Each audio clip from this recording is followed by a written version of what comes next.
Merhaba, şimdiki tarifimiz evde yapması çok kolay döner. Bunun için ilk olarak şöyle 400 gram kadar bir parça eti marinasyona yatırıyorum. Bu marinasyon ayran, yoğurt, süt veya beyaz şarap olabilir. Tamamen sizin tercihinize bağlı. Şöyle marinasyonda birkaç saat yatırıldıktan sonra eti bütün halde buzluğa koyup donduracağım. Etimiz dondurucudayken biz yanında tüketmek için lavaşlarımızı hazırlayalım. Bunun için bir miktar unu şöyle bir kaba koyuyorum.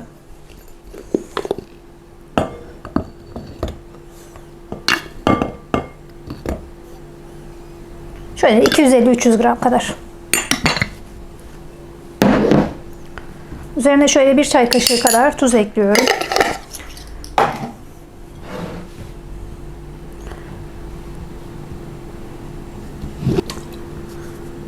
Ve yetecek kadar ılık su ekliyorum. Suyu yavaş yavaş ekliyorum ki ne kadar yeteceğini anlayayım. Şöyle yumuşak bir hamur elde etmemiz lazım. Hamura esneklik kazandırmak için de 1 yemek kaşığı kadar zeytinyağı ekliyorum.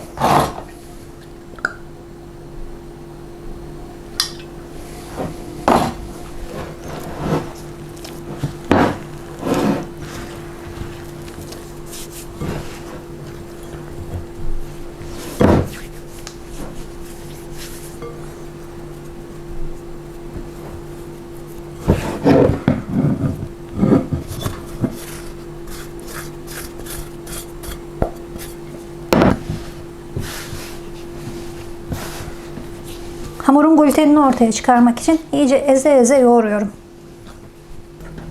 Hamuru güzelce yoğurup esnekleştirdik. Ve ne sert ne de çok yumuşak bir kıvam elde ettik.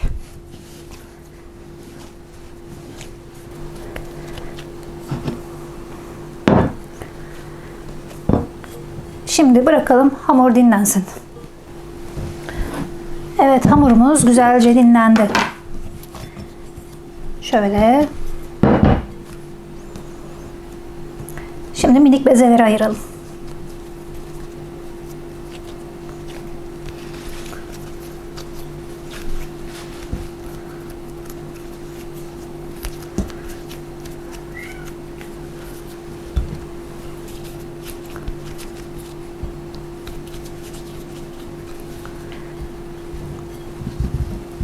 Bizim yaptığımız hamurdan 8 tane minik beze çıktı. Ocağın altını açalım. Lavaşları şu krep tavasında ocağın üzerinde pişireceğiz. Lavaşları içine koymak için şu temiz örtüleri kapaklı bir kabın içine yerleştirdim. Lavaşlar piştikçe bunun içine koyup kapatacağım. Ki lavaşlar çıtırlaşıp sertleşmesin, yumuşak kalsınlar. Lavaşları açmama yardımcı olması için şöyle bir miktar un aldım. Bir tane lavaşı aldım, ortaya koydum. Altına ve üstüne un yaydım.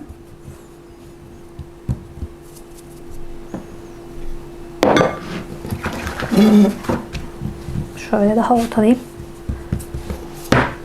Oklava yardımıyla şöyle minicik çevire çevire açıyorum.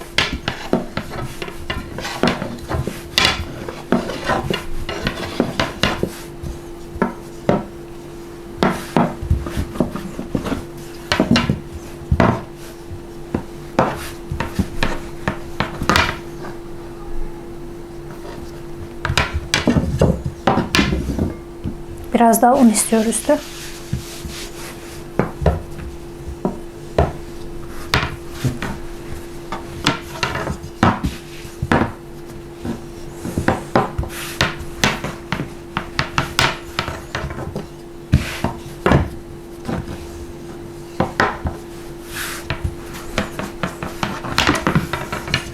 Evet, bu boyut yeterli.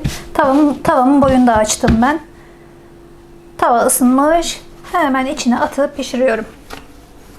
Hiç yağ veya başka bir şey koymanıza gerek yok. Doğrudan krep pişirir gibi pişireceksiniz. Şimdi diğerine geçelim.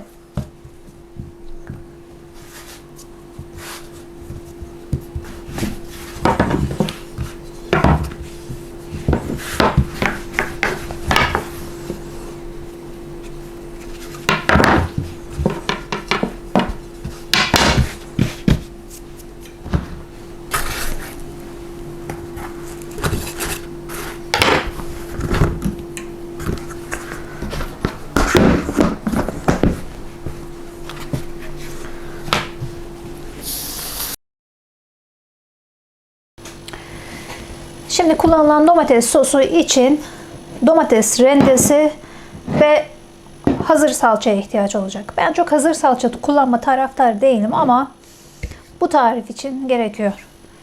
Domatesleri bir tavaya ekleyelim.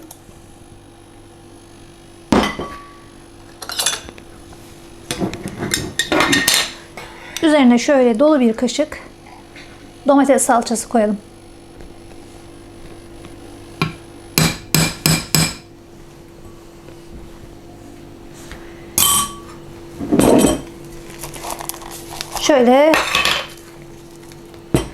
Şöyle lezzet versin diye kendi yaptığım biber salçasından da bir kaşık ekliyorum.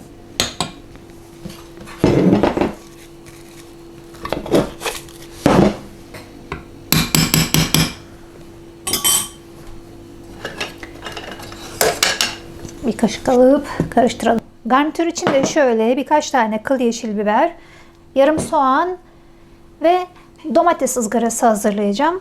Normalde büyük bir domates dörde bölünüp kullanılır ama benim elimde şeker domatesler var. O yüzden ben onları şöyle kızdırdığım tavanın içine doğrudan atarak ızgara yapıyorum. Sonra soğanı şöyle enine kesip ekliyorum. Biberleri de hiçbir şey yapmadan doğrudan tavaya atıyorum.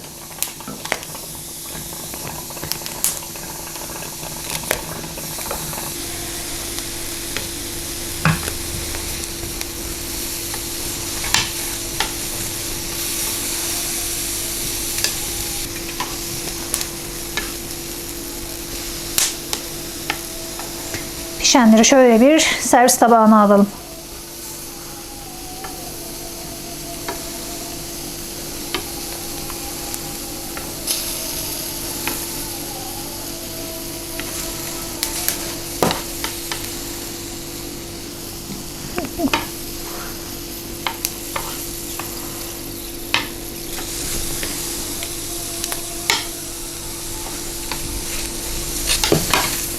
Evet, domatesler, biberler hepsi pişti. Hepsini servis tabağına alıyorum artık.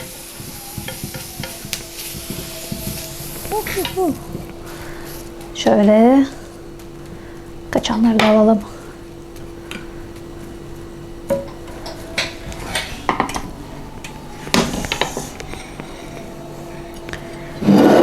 İşte hepsi şahane görünüyor.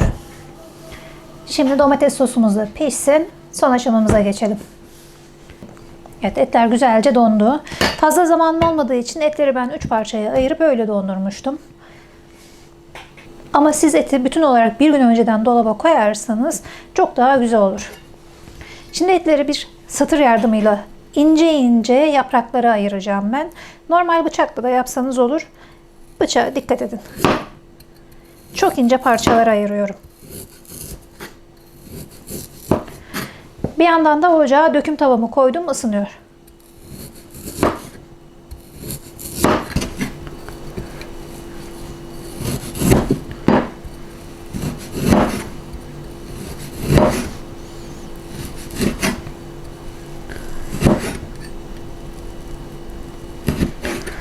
Evet, etleri olabildiğince ince, döner yaprağı kalınlığına yakın doğradım. Şimdi bu etleri kızgın tavaya atıyorum.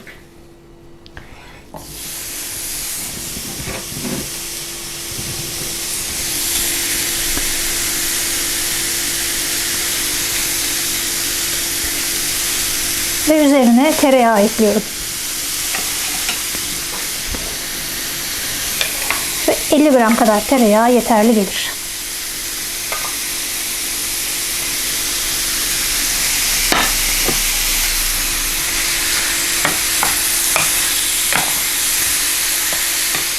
Evet, etimizi şahane şekilde pişirdik. Üzeri için tereyağı erittik.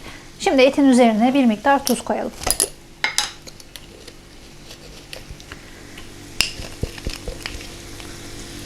Şöyle bir çay kaşığı kadar. Tuzu en son koymamızın sebebi etin sertleşmesini istemememiz.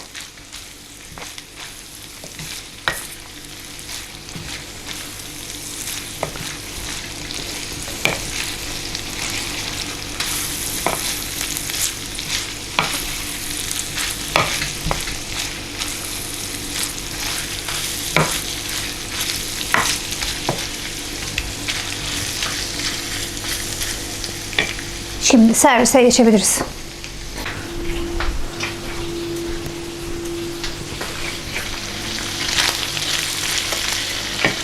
Döneri iki şekilde hazırlayacağız. Dürüm ve İskender. Önce dürümü hazırlayalım.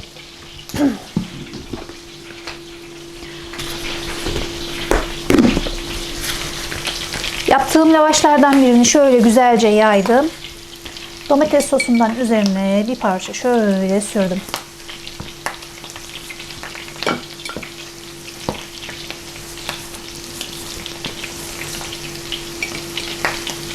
Tamamen üzerini domates sosla kapladım. Şöyle tereyağından da hafifçe üzerine gezdiriyorum.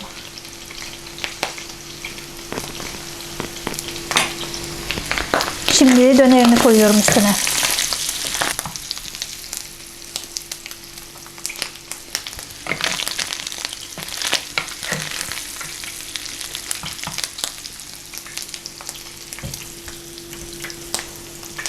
Dönerden bol bol koydum.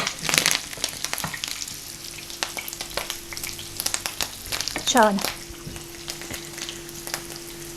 Şimdi bunun üzerine bir tane biber ekledim.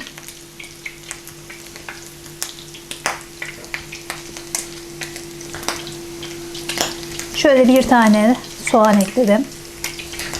Şöyle biraz soğan. Şöyle biraz maydanoz. Ve ben turşu koyuyorum. Böyle güzelce. Şimdi bunu iki ucundan şöyle katlayıp rulo haline getirelim. Bu biraz yoğun oldu.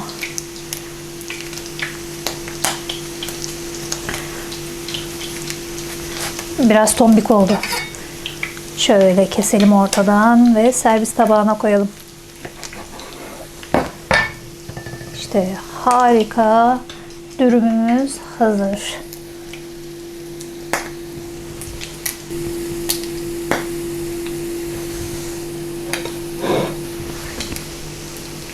Buyurun.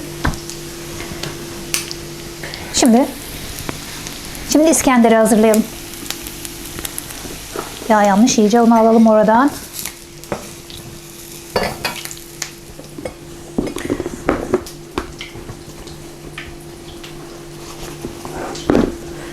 Lavaşlardan şöyle iki tane alalım.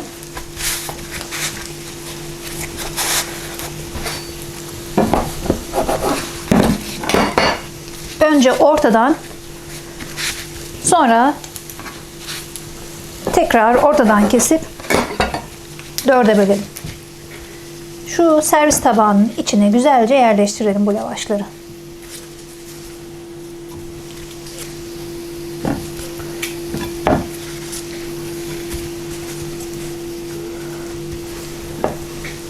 Sonra bunun üzerine bütün döneri ekleyelim.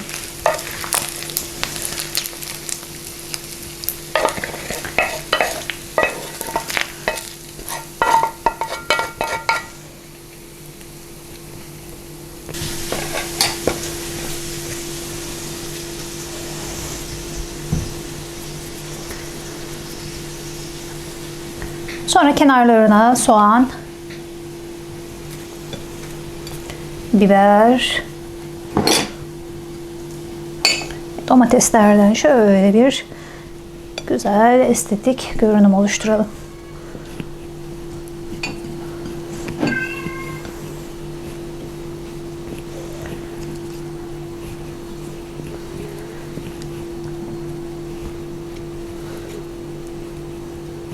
Muhteşem, muhteşem.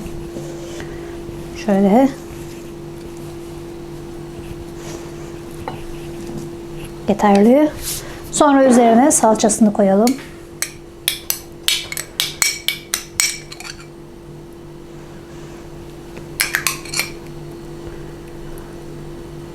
Güzelce.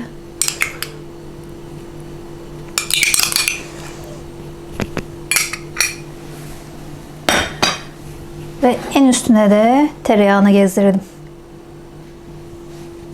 İskender dönerimiz de böylece hazır oldu. Afiyet olsun.